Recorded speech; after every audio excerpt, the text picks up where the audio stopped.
Welcome to the Renegade Nutrition Podcast, where we discuss all things wellness. I'm Eleni Welch, nutritionist. And I'm Kay Boyer, health enthusiast. Welcome back, Renegades. Welcome, Renegades. Welcome to more Pep Talks of Health with Eleni. Pep Talks. Peptin rhymes with leptin. Oh, yes! Good. That's clever. That was on purpose that I used that term. Good. Yes, of course. Yeah, because we're going to talk about leptin and weight loss today. I love it. Yes. And not lectin. Correct. Leptin. Leptin. Alrighty. Lectin. I don't know what that is. Lectins are like a protein in food, and leptin is a hormone in your body. So there you go. Two very different things. Very different. Okay. Yes. Although they're all made of protein, so whatever. But Yeah. actually, so this episode was a request by one of our listeners. I love that. Cool. And she wrote, I would love to learn more about leptin and leptin resistance, along with what can be done naturally to bring this hormone back into balance. While I would not try Ozempic, which is a weight loss drug, what does interest me about it is how it stops the chatter in the brain to eat, even when you are not hungry, as I have that issue too. Learning more about this would be helpful. So interesting, because you're so right. And is this right, Eleni? That I've heard that people who are more overweight have more of that Leptin. So it really is like a key. Okay, and then it's, hear me out here, is that which came first, the chicken or the egg? Oh, I'll get into that. Oh, I want to know all of it. Okay, I'll get into that. Yeah. This is very interesting, Yes. especially in our modern world, because like food is so delicious, it's everywhere, and then it's that feedback loop. Okay. I'm It is excited. really a chicken and the egg scenario. Okay. And I thought this was such a good, just such a great topic to dive into. So we're going to address all of her questions Well, today. you know what? When you first said we're talking leptins, I thought, I don't know if this is going to be interesting, but Yeah. you have me. I am fully interested. Yes. So leptin is a hormone that controls basically our homeostasis of fat storage. So it's actually a hormone released from our adipose tissue, which is our fat tissue. Okay. So leptin has multiple roles in the body, and we're going to talk about all of that before we go into how to control it, you know. Which is the point of what we want here. Right, Yeah. right. Because we want to understand what it does in our body before we start messing with it, right? Like anything, you don't want to just dive into trying to control something you don't understand. True. Right? True. What are the side effects or long-term results? Yeah. Exactly. So leptin as a hormone is involved in the regulation of our appetite. It has neuroendocrine and endocrine, which are hormone functions.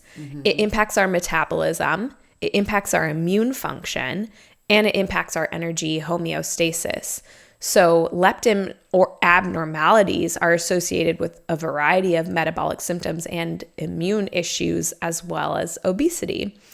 But of course, it's not one of those things where it's just leptin is bad. Leptin has a very important role in the body, which is why you don't want to just jump into trying to lower it without understanding what you're doing. Okay. I want to hear all of it. Good, because I have heard about the Ozempic, and I have to admit that I have been curious. And listen, I know I run a podcast, but remember, Eleni, how I like to push everything? I want a tan because I want some vitamin D. Right. I don't want to get skin cancer. So everything, I try to push the line. I try to be as healthy, but I'm still a little vain. So Right. I am trying to see here how much I can push. You know what I mean? Yes. I understand you. Yep. Yeah, I'll talk about that drug and what it does, and then Good. how we can imitate it naturally. Yeah. So what's important to understand about leptin is it is made by our adipose cells in proportion to the amount of adipose tissue that we have. So the more fat mass we have, the more leptin we produce, essentially. So in its neuroendocrine and energy homeostasis roles, what leptin does is it tells your brain of changes in energy balance and the amount of energy you have stored as fat. So it lets your brain know how much fat mass you have. So this is how it has this sort of balancing role in the body. And it maintains your fat homeostasis. So I'll get more into that in a moment. But that's how we can understand it. So as you build up fat mass, leptin tells your brain you're building up fat mass so that your body can do something about it. Okay. So the way it does that is it acts primarily on your hypothalamus, which is this little like P-shaped gland kind of on your brain. Like if you were to go straight back between your eyes, that's where the hypothalamus is located. And in the hypothalamus, leptin acts on areas like the arcuate nucleus, which regulates our hunger signals and our satiety signals. So leptin controls when we feel hungry, if we feel hungry, and when we feel full. Oh. It also acts on our paraventricular nucleus, which regulates blood pressure and body fluid homeostasis, keeping things balanced. So that's what makes sure that you're staying hydrated and your blood pressure is maintaining. Because, right, if our blood pressure lowers, then our body increases our fluids to push our blood through our veins faster to speed up the heart rate, right? It's all about fluid balance. Oh. And if your blood pressure is too high, then your body reduces that fluid balance, just so you know. It also acts on our ventromedial hypothalamic nucleus, which is involved in terminating hunger, the process of feeling afraid, thermoregulation, and sexual activity, as well as the recognition of the feeling of fullness. So again, multifaceted roles that leptin is playing in our brain. Mm-hmm. So in a normal weight person, here's what happens. When your fat mass increases, like if you go just through the holidays, like you go through a period of overeating, leptin goes up because your fat mass is increasing, and then the brain gets the message to reduce the fat mass by decreasing food intake and increasing energy expenditure. I think this is why we go through the winter and we eat a bunch like over the holidays, right? Yes. And then come February, we feel this natural need to like eat salad and greens and fresh food. That's fair. And get outside and exercise. Yeah. Like all of a sudden we just start feeling like I just need to move my body. I just need to move my body. I think part of the natural leptin response is your body is saying, I've gained fat mass. I need to switch behaviors to now reduce that fat mass. So it will increase your metabolism and help you burn off the excess fat. It will make you naturally feel fuller sooner, and then you'll want to move your body more. So that's how leptin can keep your fat accumulation in homeostasis. When fat mass decreases, leptin levels go down, and then the brain stimulates mechanisms that increase our food intake and reduce our energy expenditure and cause fat accumulation. So the body's whole goal is to maintain homeostasis. So that way you don't just keep losing and reach an unhealthy weight. Your body is saying, this is the healthy weight. This is the weight I want to be at. And it will either like increase your hunger to maintain that weight or decrease your hunger to maintain that weight. Okay. And maybe you'll address this, but then I wonder what baseline your body has chosen when, right? So now I'm guessing this person that asked you, and same in my mind, I'm like, but how can I lower my baseline? So your body is smart, and the baseline it chooses is generally the best one for your health. So women prior to their childbearing years have a lower baseline. But once we get into that childbearing age, our body naturally increases it because we need to sustain humans, right? Like tiny humans who depend on us. Doggone it, you're right. So while we're in our childbearing years, we do need some our fat body on us. naturally will increase the amount of fat that we need because it's saying you could still have babies. So I'm going to maintain that level. So I think I can house a baby. So I can house a baby. I think it like the way we can view it is our body is doing what it can to keep us healthy. So kind of just celebrate the fact that your body knows what it's doing and is maintaining this level. And it's a sign that your body is still fertile and healthy and happy. Yeah. And then once we reach menopause and our body is no longer capable of producing babies, that baseline might drop, but then we have other factors at play like imbalanced hormones, right? Yeah, like the sex hormones like progesterone and estrogen and testosterone. Those things also impact our weight, which is why after menopause, a lot of women might have trouble losing weight or they gain weight and don't lose it. It's not because the baseline's been changed. It's because the hormones that help us maintain it Gosh, and well, we need another podcast on that because my friend went to a conference all about women having low testosterone. Mm-hmm. Now you know I'm taking a natural testosterone from. You know I am. So like, I know you are. Yeah, I love crunchy things like that. So that's a whole new conversation too. Yeah. But you're right that really plays a part. Right. So even if you have a baseline, that would be like for a woman having a little bit of fat on you to house a baby, with our hormones being off balance, then we might be gaining even more than that would be. And that's less because of leptin's role and more because there are a lot of hormones that impact our metabolism, impact our fat accumulation. But leptin is the hormone that maintains homeostasis. Other hormones just impact how our body handles fat, stores fat, all of that. Yeah. Mm-hmm. Yeah. Interesting. So more fat we have, the more leptin increases, the more our body then wants to bring us back to homeostasis by allowing us to like lose that weight. So it speeds up our metabolism, makes us eat less, exercise more. Then when fat mass decreases, we naturally want to eat more. We slow our metabolism down and we may feel like slower, gentler movements are in order. That's how that works. Yeah. In obesity, what we see is that the increase of fat mass and a corresponding increase in circulating leptin happens. So just as in a normal weight person, an obese person has that same mechanism. But the appropriate response of reducing food intake and increasing energy expenditure doesn't happen. So what it suggests is that you reach a state of leptin resistance where increasing amounts of leptin are required to overcome the insensitivity to leptin in the brain. So if you've ever heard of like insulin resistance, yes, where our cells become resistant to insulin, the pancreas has to make more and more and more insulin, right? In order to overcome that insulin resistance. Leptin resistance is a very similar mechanism. So our brain, for some reason, stops responding to the cues of leptin, and our body has to produce more leptin in order to overcome that resistance. And it can only produce more leptin by producing more fat mass.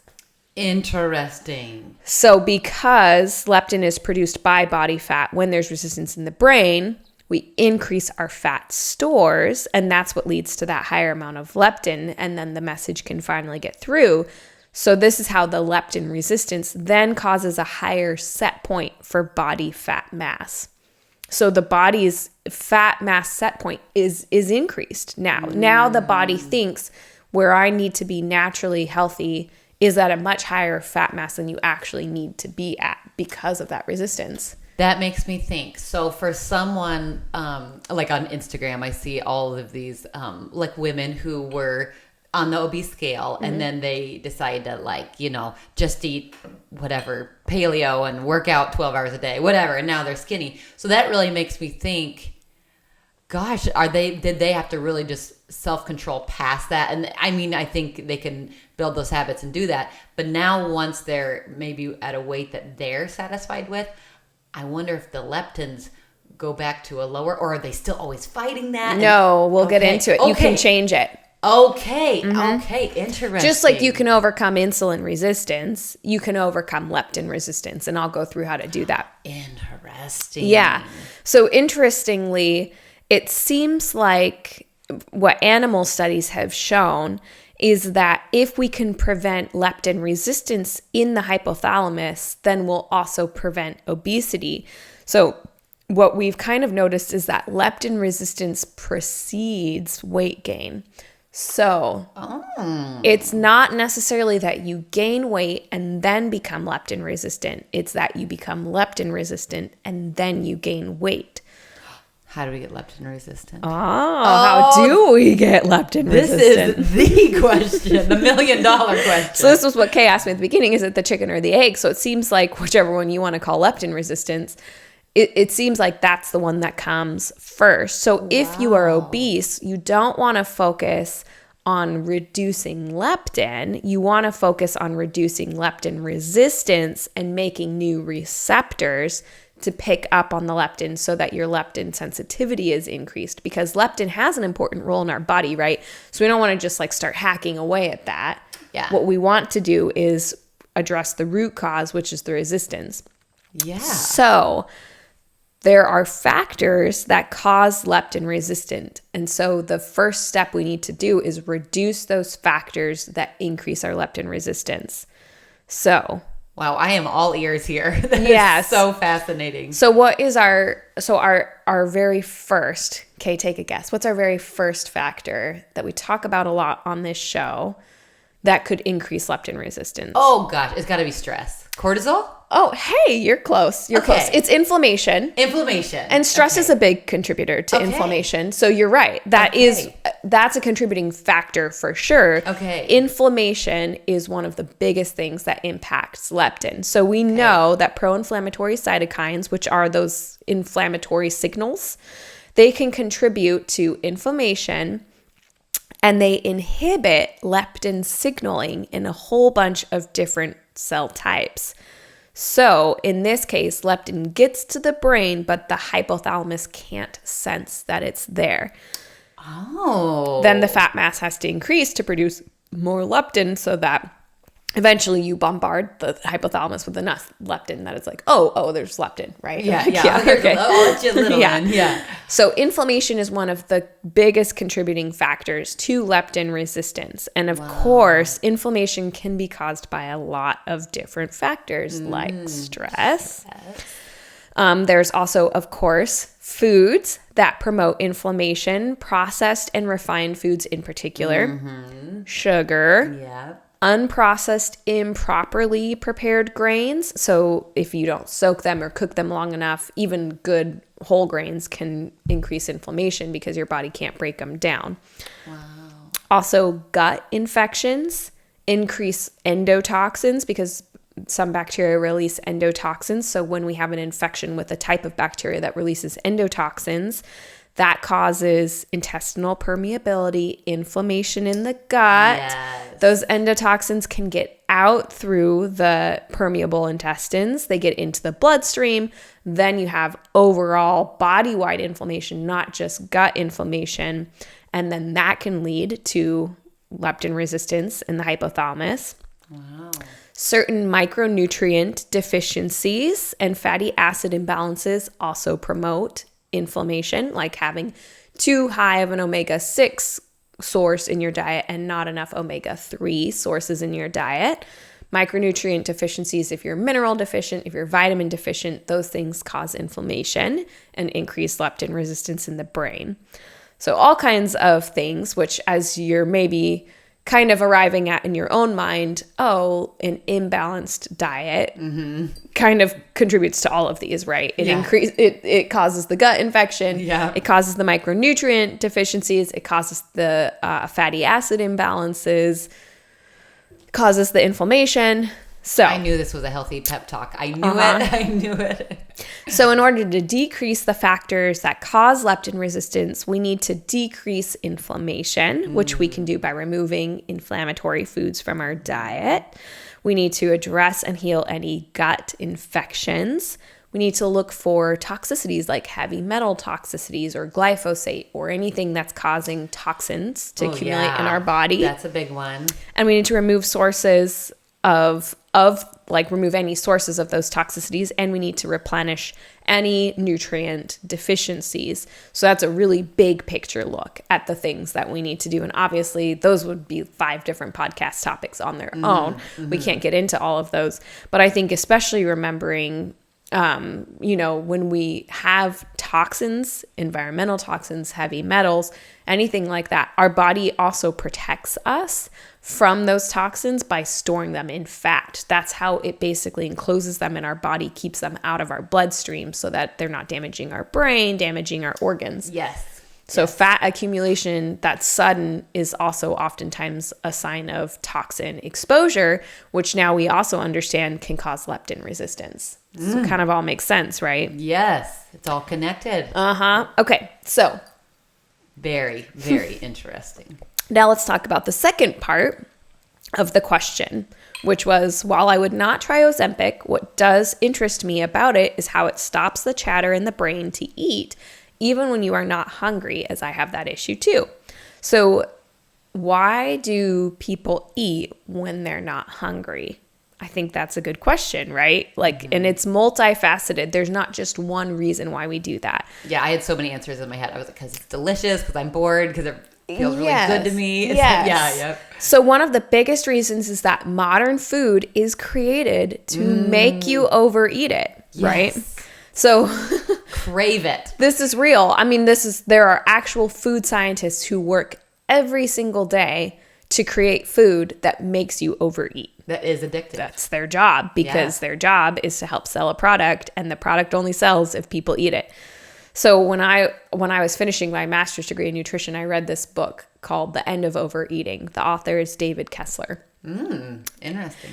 And it's been about 6 years since I've read it. So this is a major paraphrase. But in it, he talks about the science behind creating palatable foods. And then the thing you have to understand is today's foods use literal science to create a combination, the perfect combination of sugar, fat, and salt that has this perfect craveability. That our bodies are like, yeah. Yes. So they're literally designed to make you eat them even when you're not hungry. Like chemically engineered for our tongue to not Yes. resist. So the scientists that create these foods have studied our brains. They understand that the hedonic part of our brain, which is that reward pleasure part of our brain that craves those things, craves reward, craves pleasure. Yep. That part of our brain is geared towards craving high carb, high fat, high sugar foods.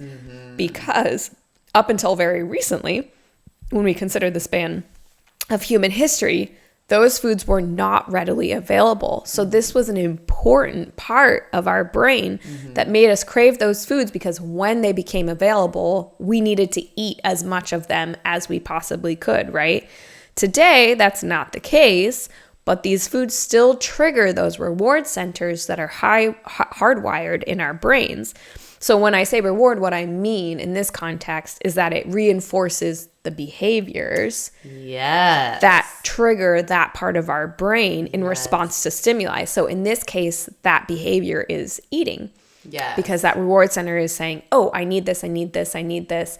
Oh, it gives me pleasure. It makes me happy. This is how I reward the body for eating high fat, high salt, high sugar foods, right? So when you eat a rewarding food, your brain makes you want to eat even more of it, even when you are full, because historically we would have needed to get as much of that food as possible no matter what, because we may not have had access to it again for another year. I'm talking about our historic ancestors' days, right? Obviously, today's society doesn't exist that way. Yes. Yep. So the rewarding things that make your brain tell you to eat more are things like caloric density, texture of food, content of fat and starch, and simple sugar, salt, and free glutamate. So the processed industry has teams of scientists that study those factors that I just listed, and then they create foods with the optimum amounts and combinations of those things to make you want to eat more. So I remember in the book, the author talked about how restaurants like the Cheesecake Factory have literally built their menus around those principles to increase the craveability of their foods. Well, they nailed it. Yes. And same thing with companies like PepsiCo, who owns Lay's, who produce Doritos, right? Like you think about those like nacho cheese Doritos or Cool Ranch Doritos. Those products are literally utilizing these principles that feed into the hedonic part of our brain that make you overeat a food, so that you do eat a whole bag of chips in one sitting. I can't stop. Right. And the MSG, is the MSG like makes you want to... Yeah, glutamate, right? Oh, it's the free glutamate, makes monosodium glutamate. Keep eating, yeah. Exactly. MSG is just this combination of sodium glutamate that makes you crave it. Oh my. Right. So this is why you go to a restaurant and you're eating even when you're full and you're like, oh my God, I'm so full, but I just can't stop eating. It's not a matter of willpower. I mean, yes, willpower can help, but it's not actually a matter of willpower. Yeah. It's literally your brain is wired that you have to keep eating that food, because in your brain's brain. In your brain's brain. You might not have access to that food again for an entire winter. Yes. So I've tried to train my family, like with my kids now, I'll be like, ew, fast food is gross, or like processed foods like fake breakfast like it's like layered with raspberry and frosting and whatever those are called. I think they're the best things in the world. But I've actually taught my kids, like, I'll be like, that is so gross. We're not eating that processed crap. And okay, that's how we talk about it. Okay. One time on vacation, though, that's all like that was available, and we're eating it, and all me and my kids were like, "This is so good. This isn't processed crap." And I'm like, "Nope, this is crap." But just one more bite. Because it's so good. But I'm trying to train my kids, and I've trained myself to be like, nope, this is crap. But when you actually eat it, it's amazing. Yeah, your brain is designed to think it's amazing, right? Because that's what the food is created to do. It's to trigger those parts of your brain, which would have been a survival technique in the past. Now it's not a survival technique, so maybe over time we'll adapt that's not a thing anymore, right? I think we are kind of evolving that way because overeating those foods now contributes to chronic disease. Those chronic diseases are happening younger and younger and younger. Yep. This is our body's way of telling us the way we're living is not healthy, and if you don't stop, you're going to die young before you can reproduce.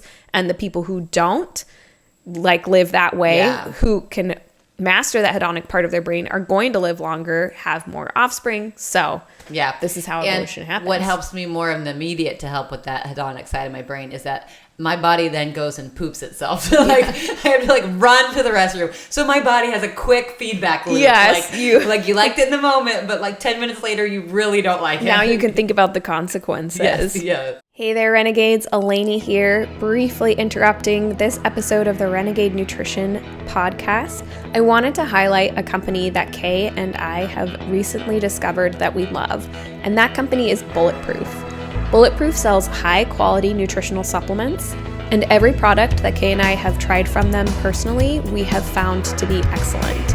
It's important when you choose a supplement that it contain the bioactive forms in order for it to be effective, and Bulletproof has just the right forms in just the right amounts. Right now, if you go to bulletproof.com and use the code RENEGADE15 at checkout, you can receive 15% off your order. That's Renegade, RENEGADE 15.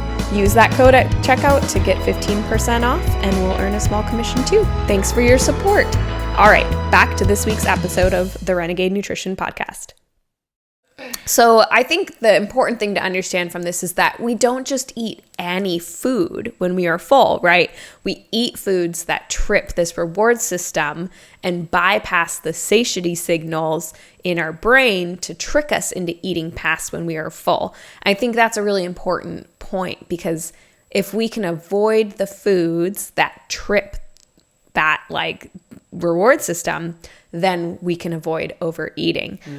So, most of us like foods like fish or chicken or steak or Brussels sprouts, but very few of us continue eating those foods past when we're full. Right. Unless you're at a restaurant and the Brussels sprouts that you're eating are glazed with this delicious sauce. With craisins and are fried in oil, right? Because those are the things that make us eat past when we were full. It's not the Brussels sprouts themselves. It's all the things that they're fried in and coated with, right? True. For the most part, we're not going to overeat fish unless it's covered in this addictive glaze. That's why it's important to understand we will not overeat nutrient-dense items when we're full, because they're not created to make you overeat them.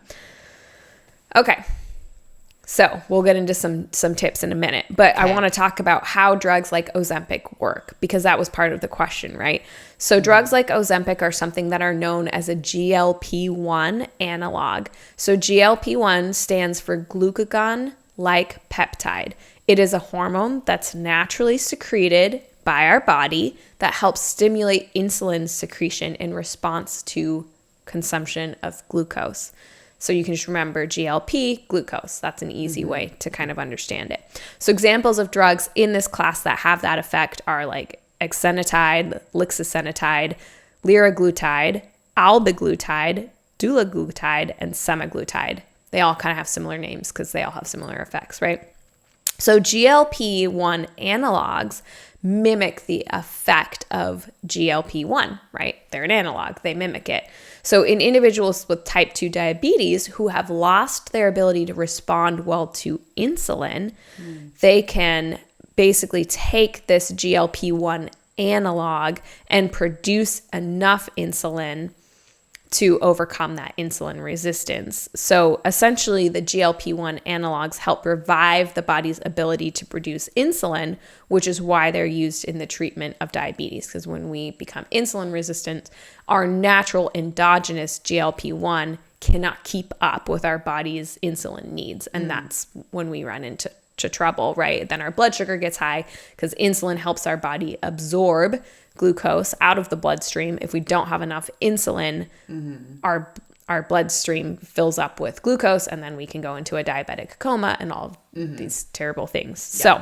Which is why like Ozempic was created. Essentially, for it was a diabetes medication. So other roles of endogenous, so body-produced GLP-1 includes slowing down gastric emptying. So it keeps our stomach from emptying as quickly, so we feel full for longer. It increases glucose uptake in the muscles. It decreases glucose production in the liver, and it increases satiety, or that feeling of fullness, due to its direct actions on the hypothalamus. So now you see that GLP-1 has an effect like leptin does. It acts on our hypothalamus. It helps us feel that we're full, but it also can physically decrease how fast we digest our food, so we stay fuller for longer. So it's an important hormone in our body. So this action that it plays on the hypothalamus is why your body can know that it's full, similar to the actions of leptin. So this is where our listener referenced, what interests me about Ozempic is how it stops the chatter in the brain to eat even when you are not hungry, as I have that issue too. That's how GLP-1 works, is it reduces that chatter in the brain. It says, hey, I'm full, stop eating, right? It acts on our hypothalamus just like leptin does. And then GLP analogs work the same way. So that's how Ozempic became kind of this weight loss drug, because it slowed down gastric emptying, meaning you felt full for longer, and it helped stop that chatter in the brain by working on the hypothalamus to say, yep, I'm full, stop eating now. So that's how drugs like Ozempic work, which then you're probably thinking, well, that sounds like a good thing, right? And it is. Yeah. It is. Like, medications can be life-saving. It's important for individuals who are suffering from diabetes to control their blood sugar with medication until they can do it with their diet. And if they're not going to change their diet, they need those medications or they die. So they're important medications, right? And also I wanted to bring up, I actually have a lot of friends that would have more substance abuse struggles in their life, and Ozempic has helped them also with the craving the alcohol or the drugs, like life-saving on that front, which is fascinating. Yes. Anyway, but so there's definitely a time and a place. Yes. Exactly. Yes. And if you know your place, right. Right. Yes. So if you're overcoming a serious drug addiction, by all means, use the pros outweigh the cons, right? Use what. Yeah. But when it comes to weight loss, there are so many tools that we can have for weight loss that something like Ozempic is not worth it. Because remember, any pharmaceutical drug is not danger-free, right? They carry pages and pages of side effects with them. So Ozempic's side effects include increased risk of thyroid tumors, pancreatitis, diabetic retinopathy complications, so the blindness that can result from diabetes, that can increase when you're on drugs like Ozempic, hypoglycemia, acute kidney injury, anaphylaxis and angioedema, which are allergic reactions, acute gallbladder disease, nausea, vomiting, diarrhea, abdominal pain, constipation, and that's just a few. I didn't go through the pages and pages, right? I just went to the Ozempic manufacturer's website and looked at their list of side effects. So if you don't have a very strong reason, life-saving reason to take it, it's not really worth the risks. So fortunately, we can naturally increase our body's endogenous GLP-1 because the GLP-1 is mainly synthesized and secreted by the cells of our gastrointestinal tract. So it is dependent on direct nutrient sensing by specific receptors in our GI tract that bind to monosaccharides, peptides, and amino acids, monounsaturated and polyunsaturated fatty acids, as well as short-chain fatty acids. So the secretion of GLP-1 comes in response to these specific nutrients. So it follows then that if we eat foods rich in those nutrients, such as high fiber whole grains cooked properly, nuts, avocados, eggs, high protein foods like yogurt and whey, then we can influence GLP-1 secretion because we're eating more of the foods that the body needs to secrete it. All those foods sounded so good too. Another easy way to support GLP-1 production is by taking targeted probiotics. So certain probiotic strains, such as Akkermansia, have been shown to stimulate GLP-1 levels. The only company I've ever seen that produces Akkermansia is Pendulum. Okay. Pendulum Probiotics has Akkermansia in a few of their probiotic supplements. I think in all of their probiotic supplements, actually. They're the only one that I have seen that carry them. Okay, Pendulum. Also, certain compounds and flavonoids can increase GLP-1 production, such as curcumin, which comes from turmeric, genistein, which comes from legumes and soy, agagenin, which is present principally in significant amounts in vegetables like parsley, celery, and onions, fruits like oranges, herbs including chamomile, thyme, oregano, basil, and then plant-based beverages like tea. Luteolin is found in a number of dietary sources, including carrots, peppers, celery, olive oil, peppermint, thyme, rosemary, and oregano. That can also increase GLP-1 production.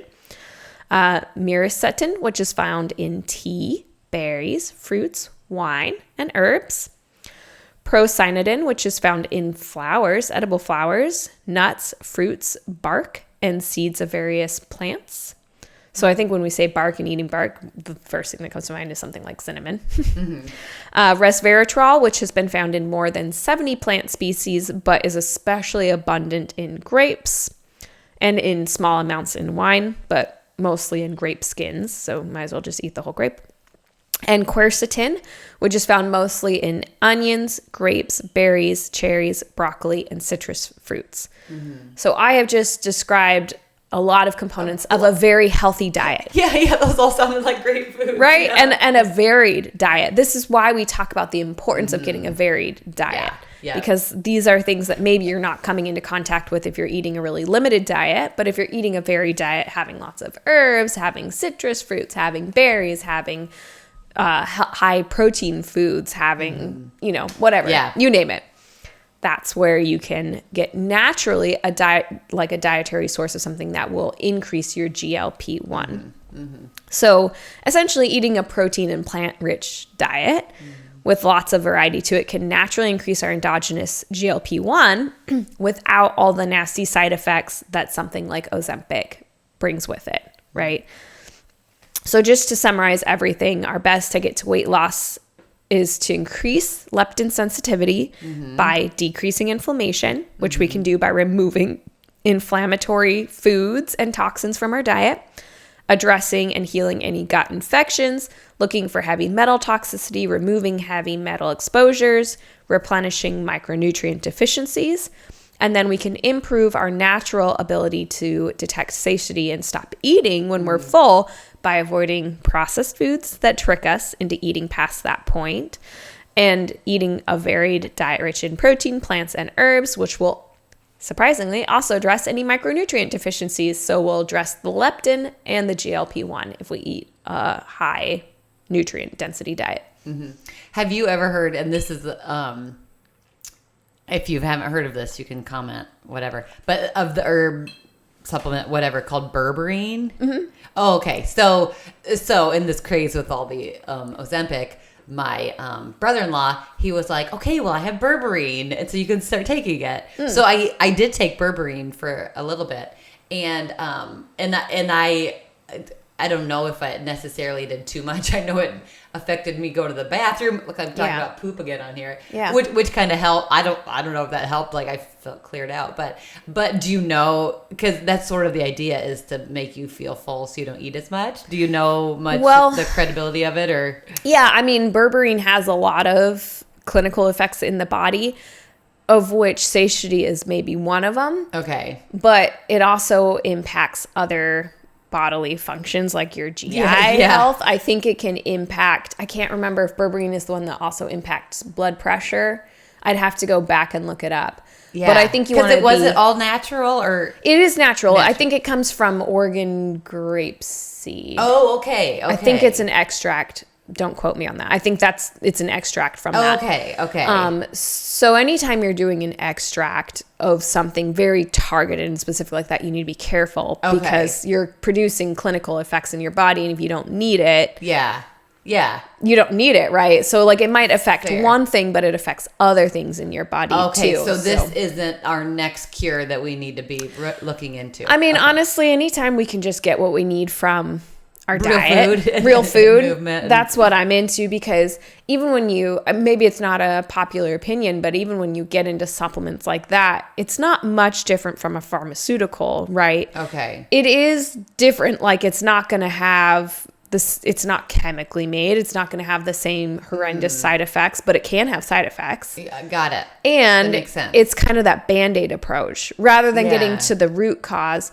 I think I'm thinking now, berberine has maybe antibacterial effects too. I think I've seen it a lot for a natural treatment for like bacterial overgrowth. Okay. So I'm also very cautious of taking things like that long term. Wiping out because it's like taking an antibiotic, right? Got it. I think now it's kind of coming back to me. That's where I've mostly seen berberine is in more natural antibiotic remedies. Yeah. So if you have an imbalanced gut microflora, you have to be careful because you can contribute to that problem. Yeah. So again, it's like a natural pharmaceutical. So if you have a clinical reason to do something like that, like if it's going to replace an antibiotic or it's going to replace another pharmaceutical, then it's a better choice, but it's still kind of that. It's the Band-Aid. Yeah. You're treating the like symptoms that are coming from a behavior or a root cause, but you're not addressing the root cause or the behavior. Yeah. You know, and that's fair that I tried it because I was like, well, why not? But I naturally quit taking it after a week, which I had no mind to do it or no mind not to. Yeah, maybe your body was like... I just quit and I didn't even think about quitting. I just quit it. So that's interesting. Yeah, so I think, again... Obviously, they're a better choice than a pharmaceutical manufactured synthetic drug, but they're still kind of the same idea. It's like now you're taking that instead of changing your diet.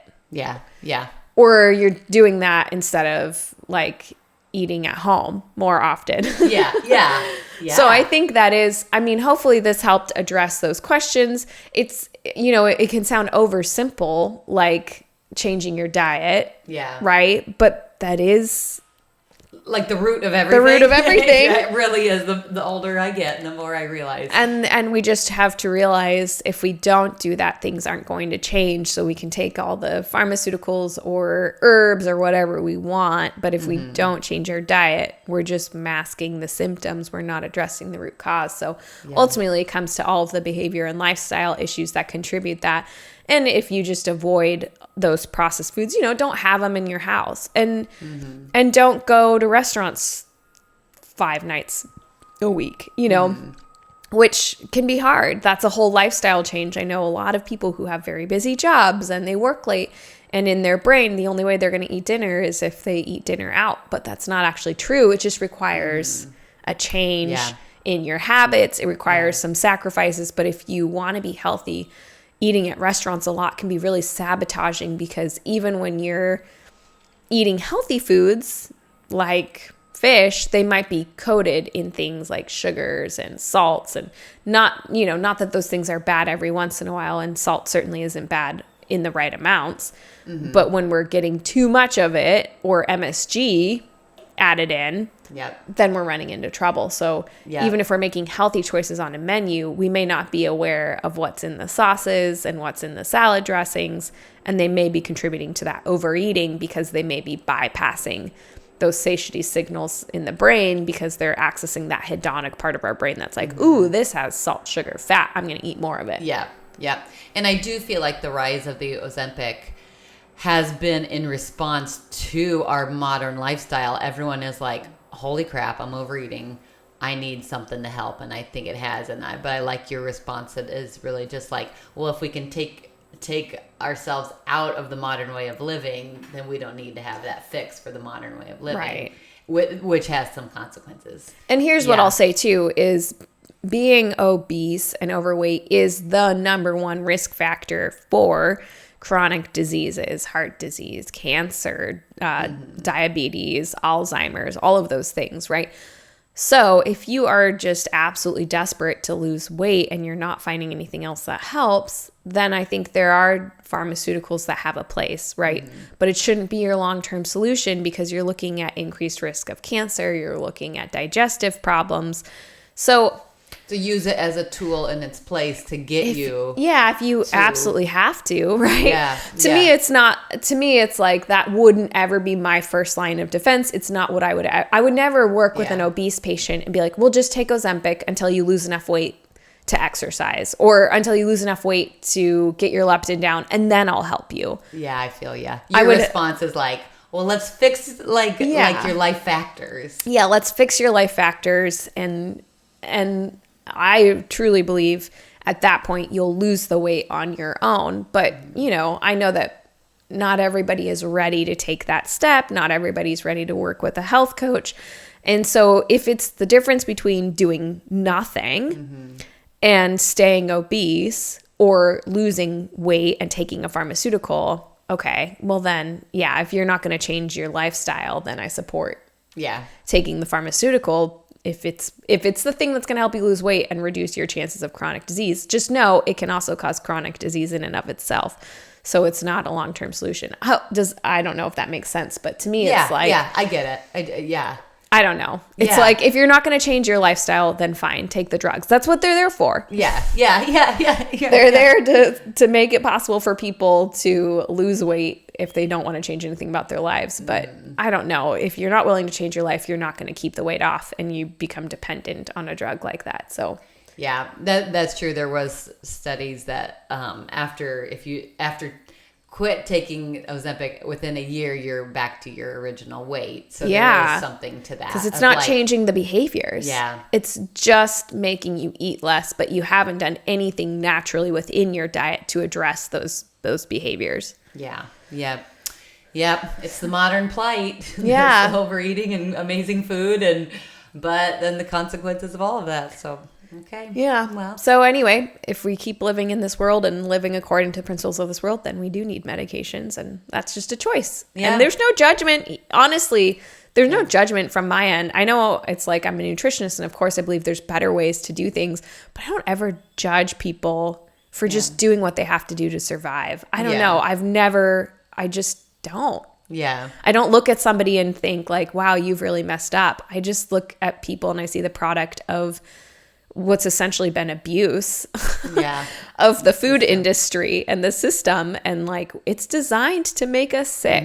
And that is not our fault. We just have essentially been part of that system and we're victims of that system. So, and it's everywhere in our world. I mean, like in at least Midwest America, it's everywhere. So my response as a coach is never like, well, just have more willpower. It's like, no, let's help you get out of the system. Yeah. True. That's making you sick. And, just on the note of I always appreciate getting topic suggestions like this. I think probably like 3 or 4, at least of our episodes, maybe 5, have come from topic suggestions from our listeners. Yeah. So if you ever want to suggest a topic, or if you ever want to suggest a topic, you can either message me on Instagram, which is _renegade_nutritionist, or the better way is to go to our website, which is, I think it's therenegadenutritionist.com. Yes. It's been a while since I've looked at our website. I know, right? Yeah. But if you go to our website, there's a contact form you can fill out. That goes to our emails. I check that email now that I'm back from maternity leave. Yep. I check that email at least once a week. Yep. And so I see all those contact forms questions, which is how this listener submitted this topic to us. That's probably the best way if you have a topic or a question to contact me, because on Instagram, if I don't follow you, like if I don't follow your account, Instagram hides your message from me in a specific folder. And I just have to remember to check that folder, which I oftentimes don't think about. Fair. So people's messages have sat there for as long as like 6 months before I've seen them, because I'm like, I should check that folder. Social media boundaries. Yes. You can't open every tab every day. Yeah, exactly. Yeah. So the better way is to use those contact forms, because then I also can mark an email unread if I want to come back to it. Like if I read it and I'm like, oh, that's a good topic, I can mark it as unread. And then I remember to come back to it, which is what I did in this case. Yeah. And if you have made a request and we haven't done an episode on it, you can email us again using that contact form. Or sometimes the reason I don't cover a topic is maybe because I don't have enough knowledge on it and I'm looking for a guest who does have knowledge on it. And so it may not be that I'm not interested in talking about that topic. It may just be that I don't feel qualified to talk about it, and I'm going to find somebody who's better at discussing and understanding it than me, and I'm going to bring them onto the show, and that can be quite a process. Sometimes it takes us up to a year to get a guest on our show, you know, if they're more high profile. So so be patient. But you can always just use that contact form and make any suggestions you have for episode topics. Well, thank you again for your knowledge, Eleni. And I feel like I'm going to go eat like steak and green beans. Sound really good for lunch. Can I get that done? I'm going to work on it. Do it. Get it done. And then just add some herbs to it. Add some oregano to it. Add some parsley. Yeah. You know, cooking with herbs is one of the best ways to get some of those GLP-1 increasing factors into your diet and to address those micronutrient deficiencies that we talked about that inhibit leptin. Sounds amazing. So thank you, Eleni. Yeah, you bet. And to our listeners, go be renegades. Go be renegades. Thank you for listening to the Renegade Nutrition Podcast. Please keep in mind that this podcast is an educational service that provides general health information. The content on this podcast is not a substitute for direct, personal, professional medical care and diagnosis. You should always talk to your doctor before making a dietary or lifestyle change. Go be renegades! Go be renegades!